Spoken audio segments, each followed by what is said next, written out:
Para los que no vinieron también, para que puedan aprovechar a Oliver. ¿Pronto, Gabriel? Muy bien, entonces, dando continuidad a nuestros principios que habíamos visto, tenemos la autonomía.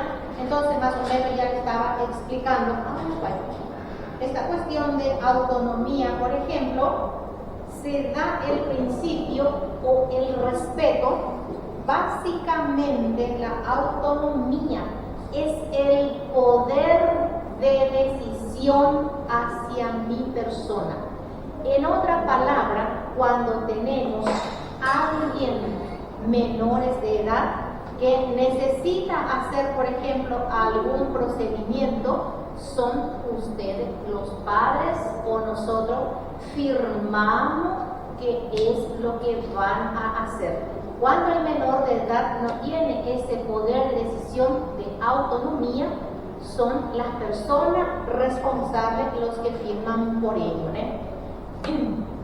Y en el ámbito de la salud sería el consentimiento informado, de decirle a tu paciente todo lo pro y lo contra, cuáles son los beneficios, cuáles son los riesgos o los posibles riesgos que pueda ocurrir con el paciente, por ejemplo, ¿verdad? La no maleficencia, esto es abstenerse intencionadamente de realizar acciones que pueden causar daño o perjudicar a otro. Por ejemplo, esto ocurre, gente, y suelo ver en la convivencia con los colegas. A veces, a propósito, te coloca por de más o de menos algún reactivo que pueda interferir en el analito. Los colegas también en enfermería suelo ver, no anota. ¿Y qué fez a medicación fue fulano? Mas así no para mí. ¿Y por qué lo que hizo no va? Y si de repente reacciona, ¿quién va a ser culpable? Por lo que así, no por el otro, ¿verdad? O intencionalmente hacen. Vos perjudicar porque de repente tiene algún desentendimiento, ¿ven? Son cosas que no tienen que suceder. Se tiene que hacer el trabajo en equipo, la buena convivencia por sobre todas las cosas, armoniosa, porque estamos trabajando con vidas humanas, Entonces, la idea es no actuar de esa forma. El análisis de este principio dice que va de la mano con de la beneficencia para que prevalezca el beneficio sobre el perjuicio. Entonces, gente, actuemos de buena fe, como se dice, ¿verdad?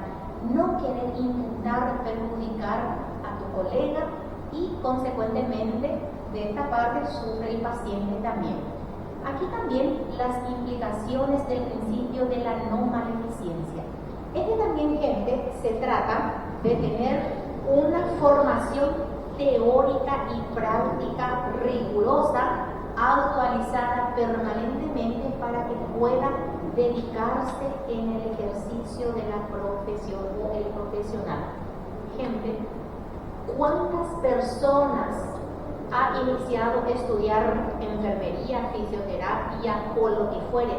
No se formó, pero tiene un conocimiento y está ejerciendo en la clandestinidad, por ejemplo, ciertos procedimientos y está causando algún tipo de maleficencia al paciente. Por ejemplo, ¿cuánta partera o obstetra enfermera hoy en día se dedican en el aborto, que es un tema súper interesante en la bioética médica? Sabiendo yo, mi formación es salvar vida, no estar matando. ¿Y cuántas personas no murieron en ese procedimiento? Porque no sabemos la asepsia, no sabemos si perforó intestino, útero o lo que fuera, muere desangrada nuestra paciente. Creo que ya en el grupo de Timoteo y Gabriel había comentado, hoy en día el último aborto casero que están usando es la saucina, cosa que en soca aquí, lo coloca y el paciente te niega. Llegan anémica, hemoglobina 4, 5, paciente está muriendo desangrada. Vamos a suponer a nuestro ginecobstetra de turno. Le preguntan, ¿qué aconteció? ¿Qué señorita fez? Nada. Hay mujeres en edad fértil muy temprana, ya pasaron por una histerectomía, retiraron el aparato reproductor, el útero en sí, porque aquí lo fue podrido por la saucilla más de una semana. Imagínense un cuerpo extraño dentro de você. Eu não sabia. Sim. A avó falava que socava a salsinha, colocava cachaça. Ah, ¿eh? Sí, y hoy en día, por ejemplo, hay otro fármaco que es muy conocido también, el famoso Cytotec o el primocitón. Dime. Introduzia a salsinha lá na... Sí, señor. Soca a salsinha, pero mucha salsinha. Yo no sabía que la salsinha que a gente come na salada maionese que tenía ese poder abortivo, gente. Las mozas lo que tienen relacionamiento, o sea que un embarazo, una relación casual con su chico y lo que encuentren. Yo no sabía que la saucilla tenía ese poder abortivo, pero mucho, ¿no? Imagina que el zumo verde. Por eso yo escuchaba que la saucilla, porque nosotros paraguayos tenemos la tradicional tereré, esa bebida refrescante, ¿no? Y hay gente que pone esa saucilla en un tereré, pero no abusar. ¿Y por qué? Porque es malo, dice, pero malo ¿por qué? Yo preguntaba y mi mamá me chingaba, ¿no? Y después, ahora gente, en el campo, las mozas, soca aquí lo introduce en la... Soca sim, bastante, sim, coloca um pouco de cachaça, introduz e toma aquele caldo. Meu pai do céu, imagínense aquella cosa socada, un cuerpo extraño dentro del útero, aquella cosa podre. E é só jogar Sim, um vinagre, um salzinho. Sí, más aparte ahí, ¿no? Entonces, gente, hay muchas prácticas ilegales aquí en mi país y no sé también cómo sería en el mundo, ¿verdad? Se hacen. Por ejemplo, hay tantos anticonceptivos de grasa, programa del ministerio. Sí, sí, introduce Cytotec también, ¿verdad? Conociendo el riesgo, igual se arriesga la gente, ¿verdad?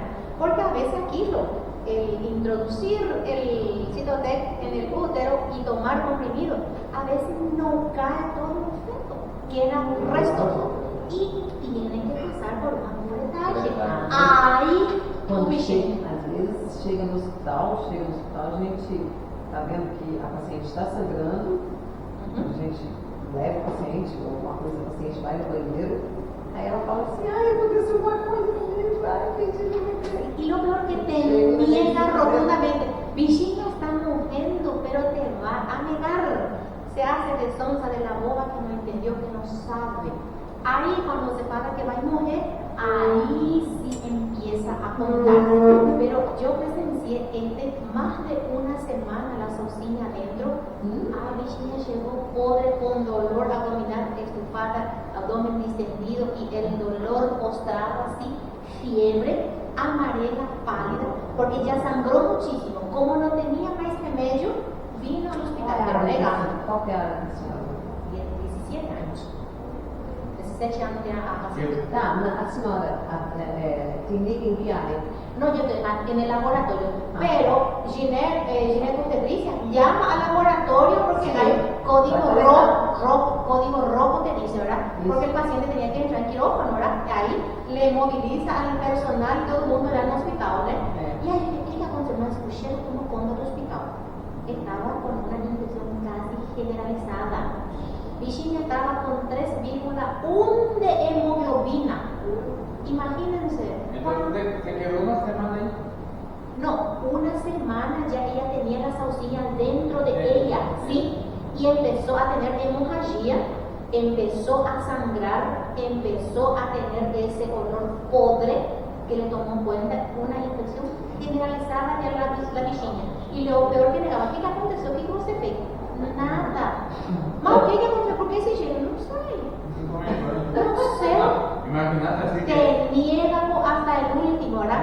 hoy en día también veo que el Ministerio Público actúa ya cuando se hace esos tipos de procedimientos. Por lo menos da una pena carcelaria, dice, ¿verdad?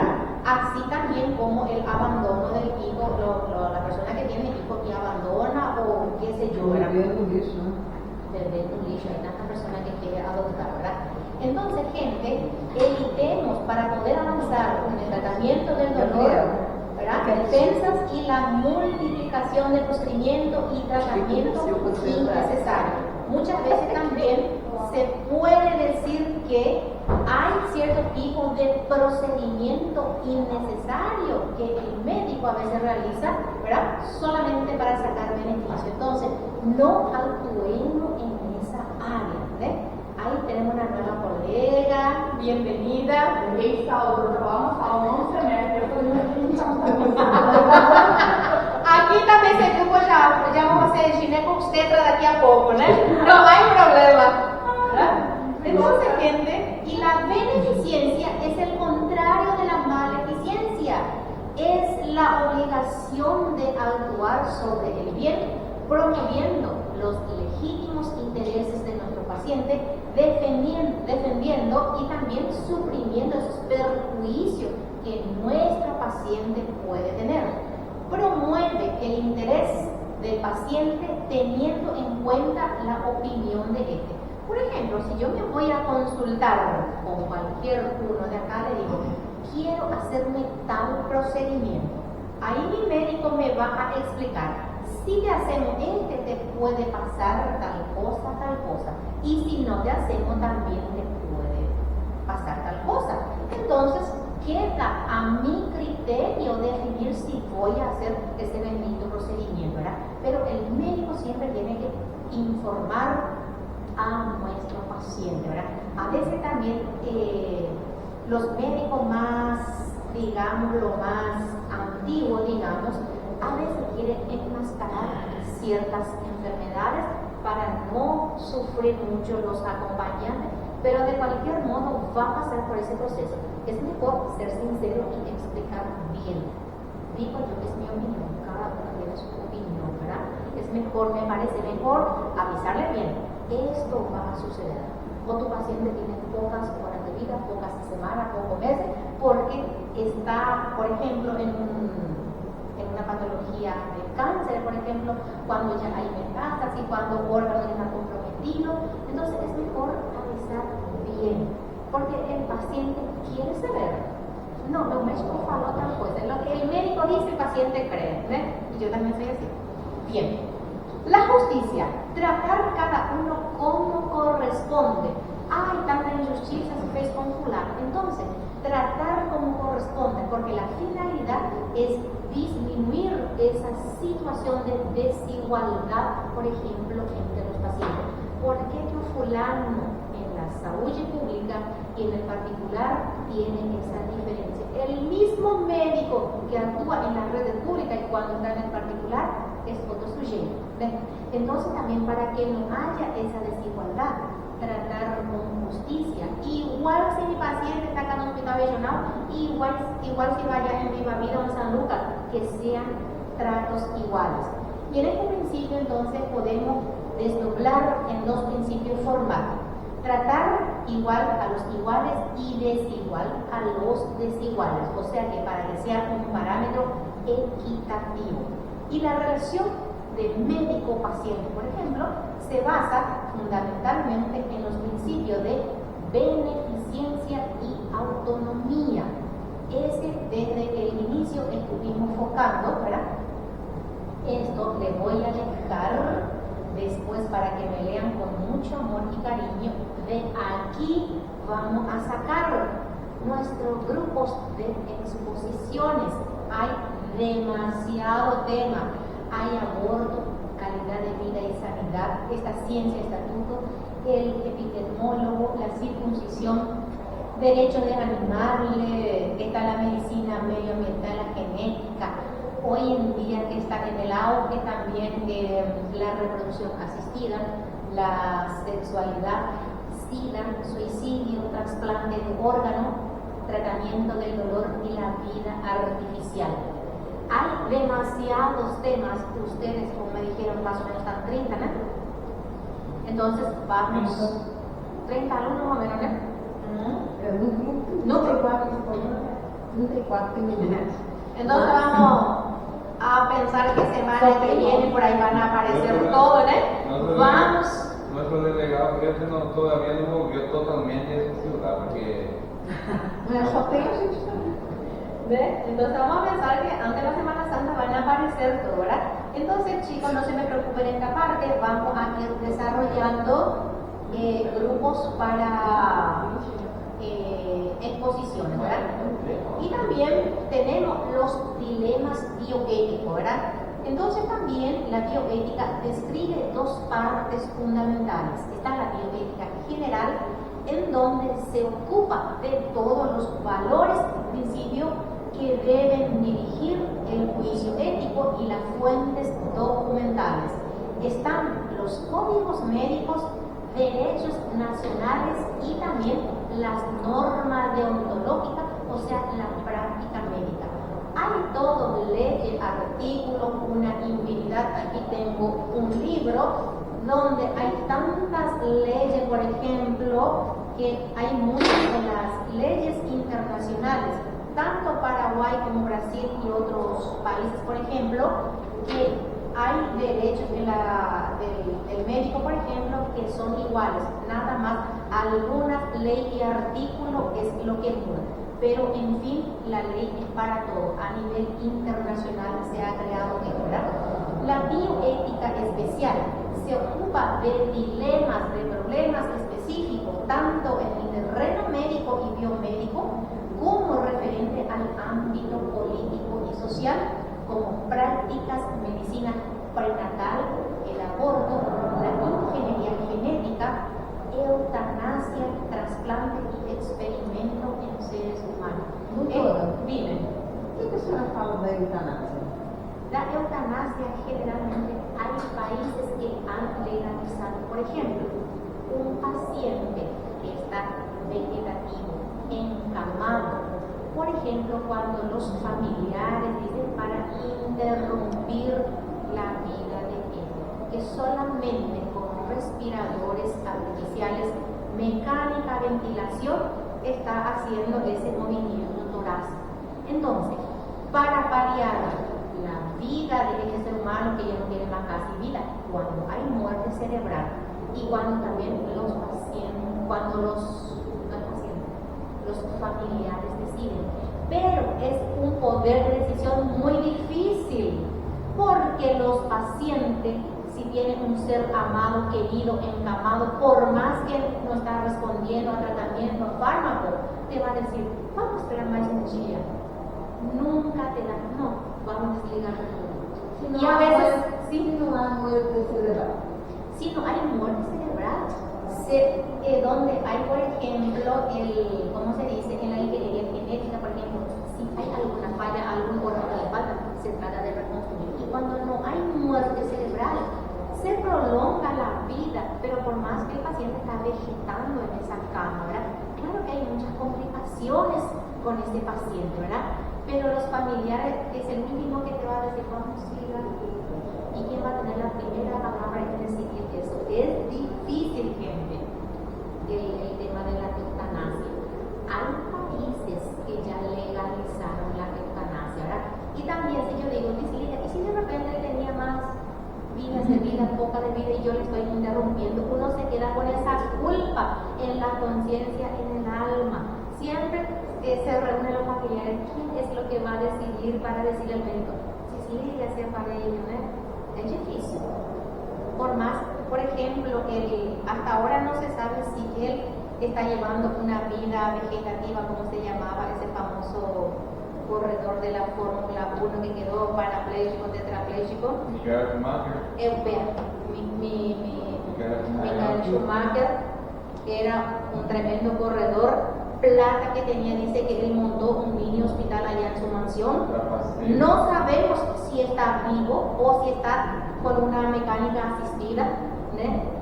Ya pasaron más de 11 años de su accidente y no sabemos cómo está, porque dice que los paparazzi, no tiene acceso a ningún tipo de reporte específico, ¿no? Y son esos tipos de pacientes que años están vegetando, ¿verdad? ¿Qué vamos a hacer? ¿Qué los pacientes, qué los familiares van a decidir, por ejemplo? Es difícil, gente, ¿verdad? Más adelante vamos a tocar específicamente sobre eso. Mas o ator Edson Brené, ele vai vendo um tiro no cérebro. Ficou vegetativo. E ele voltou. Es un milagro, digamos, ¿verdad? Hay gente que se despierta. Sí, sí, pero por lo menos está vivo, respondiendo, ¿verdad? No está en esa cama vegetando, ¿verdad? Porque hay pacientes que suceden, podemos decir que es un milagro de Dios, porque a veces para el campo de la medicina sería imposible, ¿verdad? Un sujeto que estaba ya, imagínate, con una bala en el cerebro, por ejemplo, y de repente que se despierte otra vez. ¿Habla? ¿Responde? ¿O no? Sí. Responde, habla. Entonces, tiene una comunicación perfecta, por decir, ¿verdad? Sí. Bien, vamos a hablar después de eso más adelante específicamente. Es súper interesante. Inclusive los que vinieron a saludarme me hicieron asistir un filme, no lloramos la turma entera en la clase, ¿verdad? Y también, Pero un estudiante de medicina que tiene tiempo para asistir a una película. Sobre bioética, la verdad, asistimos a la sala de clase, ¿verdad? Ahí el silencio tomó cuenta de un negocio, ¿no? Solo que era difícil asistir continuado porque eran series, se rompían, ¿verdad? La bioética clínica entonces toma decisiones donde se examinan dilemas nacidos en el ejercicio asistencial de la medicina. Esto es donde analizan los valores éticos y medios disponibles para resolver conflictos de manera más ajustable, digamos, ¿verdad? ¿Quién no sufrió conflictos entre colegas, cirujano con anestesista, cirujano con su auxiliar, cirujano con instrumentadora, qué sé yo, ¿verdad? Son esos tipos de conflictos que se tienen que resolver para la buena práctica y también la buena convivencia en armonía, por decir, ¿verdad? El secreto profesional, lo que ya le estuve mencionando, esto es el manejo de informaciones que viene dada por el paciente y el derecho de la persona para ser respetada en su intimidad y la confidencialidad, lo que obliga a callar todo lo que le llegue a su conocimiento. Es más o menos, el paciente se confiesa al médico, ¿verdad? Todas sus quejas, todas sus molestias, y el médico tiene que tener esa capacidad de guardar este secreto. ¿Cuál si sale a la luz? ¿Qué proceso? Es peor, ¿no?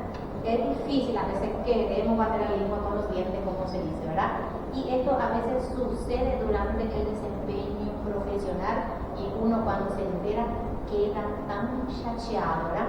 Aquello que se tiene en más oculto, dicen, surge del ejercicio de profesión, constituye una obligación moral a los profesionales de la salud guardar este secreto. Tenga el derecho moral paciente, el respeto por sobre todo la integridad. Tenemos que ser celosos de guardar este secreto, la confidencialidad, sea cual fuere la patología o sea cual fuere lo que el paciente te ha dicho en tu consultorio. Dime.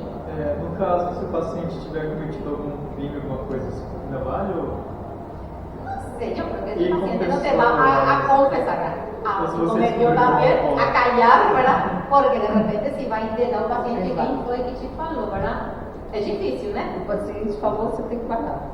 Ele comete o crime, ele chega para você, confessa, você como psicólogo, ou como psicanalista, como médico, é ética profissional, você é obrigado a pagar. Solamente dice que entre tus colegas profesionales podés consultar, porque a veces también ese secreto te atormenta, ¿verdad?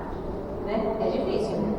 Mas o médico aí tem que procurar um outro também especialista dentro da saúde mental para ele não trabalhar, porque não vai sair. Para estar, porque avala también la parte psíquica del médico, ¿verdad?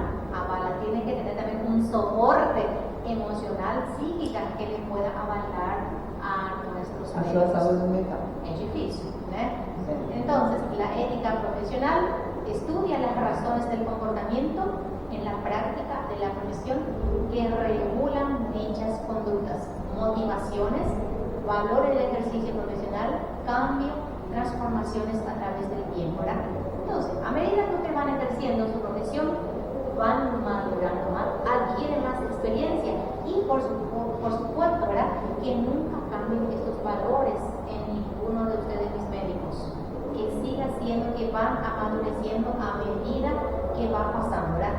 Y acá el derecho universal le voy a dejar para que lean, porque hay no de 8 minutos nomás ya, ¿verdad? Entonces, todo lo que tiene el derecho universal nuestro paciente, de recibir, por ejemplo, una atención respetuosa, que es lo que se merece, por ejemplo, a ser informado, mantener los aspectos de su programa de atención bajo reserva confidencial. Por ejemplo, en el servicio puede aparecer varios tipos de pacientes, principalmente los haga y fe. Si por A o B motivo se internan, bajo ningún sentido quieren que nadie sepa que él tiene esta patología. Hoy en día nosotros acá en Paraguay tenemos una sigla, PPPS. Guay, si voy a decir fulana está con tal cosa, se puede procesar porque está violando el derecho, la integridad de nuestro paciente. Y a veces, por azar, justamente pasó el domingo, un joven, 23 años, estaba con absceso en la nalga, dice que se fue a aplicar un inyectable en una farmacia, por ende aplicaron mal y formó un absceso. Más de una semana estaba con fiebre, con las glándulas aquí todas inflamadas.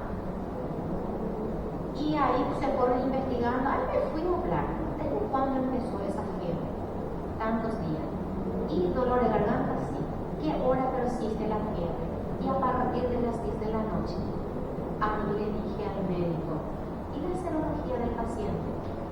No le pedimos, vamos a decir, no es chico. Pero el primer positivo que se hace por cromatografía del rápido no se informa, se tiene que confirmar por otros métodos confirmatorios, ya sea por Western blot o por limpieza. Entonces, ni siquiera él estaba sabiendo que estaba con esta cosa. Es difícil manejar, es difícil de llegar vos médico decirle, fulano, estamos con esta cosa. No sabes cómo va a reaccionar. Hay pacientes que se suicidaron en el momento, se dieron un tiro en la cabeza. Hoy en día hay un equipo multidisciplinar para cuidar, para decirle a tu paciente qué diagnóstico tiene. Es difícil, gente. Es muy vidrioso. No sabes cómo va a recibir esa información. Hoy en día hay médicos especialistas, hay psicólogos que le habla primero y después el médico le dice, ¿verdad? Estamos sospechando porque en el examen tal dio pero para una confirmación necesitamos hacer estos. Y por detrás de todo esto, ¿cuántas personas, si es varón o mujer, si tuvo relacionamiento ocasionalmente, o no digo accidentalmente, ¿verdad? Pero si tuvo, entonces se tiene que investigar toda una rama, una cadena. Es difícil de decir esto, el diagnóstico, por ejemplo, ¿verdad? Y así como le dije, recibir atención de calidad con calidez. Siempre tratar al ser humano como corresponde, ¿verdad? Y aquí también el código de la deontología médica. Esto también se reglamenta el médico y el individuo, el médico y el ejercicio de la profesión, el médico y la sociedad, el médico y sus colegas, el médico y la institución. Son conjuntos de deberes, derechos, normas éticas y morales, donde se debe conocer el profesional de la medicina para que pueda hacer esta práctica médica a diario. El respeto por sobre todas las cosas, no violando todos esos principios que habíamos mencionado, por ejemplo, ¿verdad? El médico y el individuo, la relación de médico con el paciente o usuario debe ser fundamentarse en el respeto y la dignidad humana. Debe tratar al usuario de forma holística, biológica, psicológica y socialmente. No solamente el médico le tiene que ver a este individuo como paciente, sino tener todo en cuenta lo y por sobre todas las cosas el respeto hacia la vida, ¿verdad? El médico en el ejercicio de la profesión debe cumplirse todas sus funciones, elevado espíritu de responsabilidad, mantener el respeto o el secreto profesional y donde se debe asumir responsabilidades de sus juicios y actuaciones.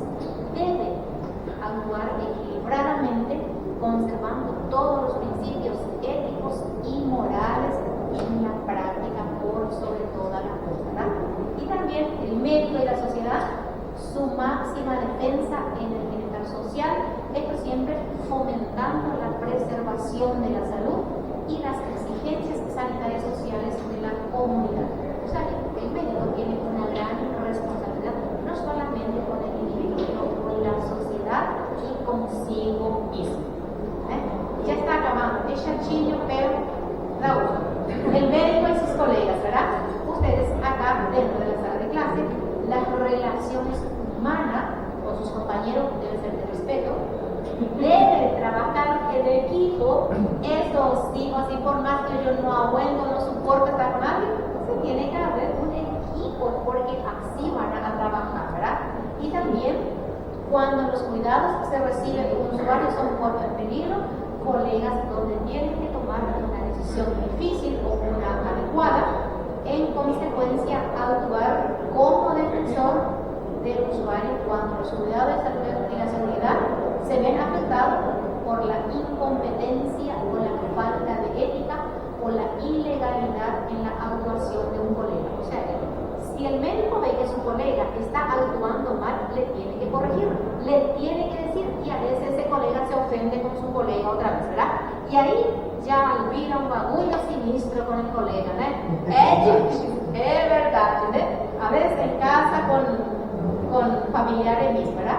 El médico y la institución, donde se deben preservar los bienes de la institución, donde se tiene que administrar, controlar y supervisar los insumos, los bienes de la institución. Es más práctica en la administración hospitalaria, donde se tiene que velar por todo lo que tiene el patrimonio de una institución, por ejemplo, ¿verdad?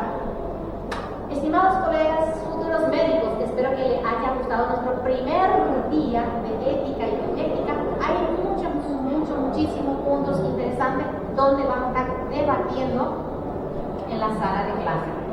Es chachiño al inicio porque tiene muchos conceptos que tenemos que saber manejar, pero es así nuestra disciplina. Si hay algunas sugerencias, comentarios, es todo bienvenido.